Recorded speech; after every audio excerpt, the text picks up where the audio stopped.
BEAM beam beam का हिंदी अर्थ होता है सहतीर, बीम कड़ी, डंडी, दर्न, दरनी, तराजू की डंडी, तुला दंड, जलक, चमक, दमक, किरण, किरण पुंज, किरण समूह, चमकना, दमकना, प्रकाश डालना, चौड़ाई, संकेतन, प्रसारित करना, संकेत प्रेषित करना, मुस्कान, मुस्कुराहट, मुस्कुराना, मुस्कुराकर व्यक्त करना, प्रसन्न कीर्ति।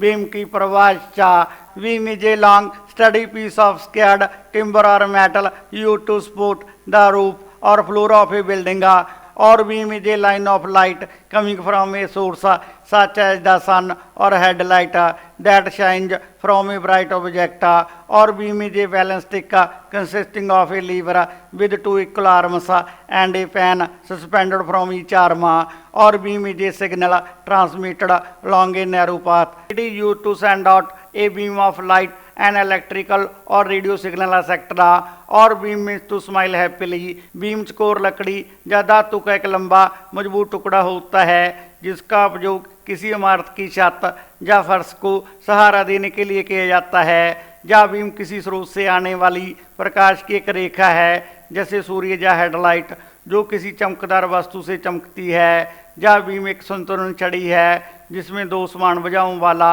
एक लीवर होता है और प्रत्येक भुजा से एक पैन लटका होता है। या बीम एक संकरे रास्ते पर प्रसारित होने वाला सिग्नल है। इसका उपयोग प्रकाश की किरण, विद्युत या रेडियो सिग्नल आदि भेजने के लिए किया जाता है। या बीम का अर्थ खुशी से मुस्कुराना है। दोस्तों, इस शब्द को सेंटेंस से हम और अच्छी तरह समझ लेते हैं। Number 1, this wood beam used to support roof in old days. यह लकड़ी का बीम पुराने दिनों में छत को सहारा देने के लिए उपयोग किया जाता था। Number 2, a beam of sunlight shone in through the window. खिड़की से सूरज की एक किरण चमकी। Number 3, his balance beam stick and pen has broken. उसके बैलेंस का बीम स्टिक और पेन टूट गया है। Number 4, the programme was beamed live by satellite to many different countries. कार्यक्रम को उपग्रह द्वारा कई अलग अलग देशों में सीधा प्रसारण किया गया। Number 5, I looked at Ram and he beamed back at me. मैंने राम की ओर देखा और वह मेरी ओर देखकर मुस्कुराया। दोस्तों, ऐसी और वीडियो देखने के लिए आप हमारे चैनल को लाइक, शेयर और सब्सक्राइब जरूर करें।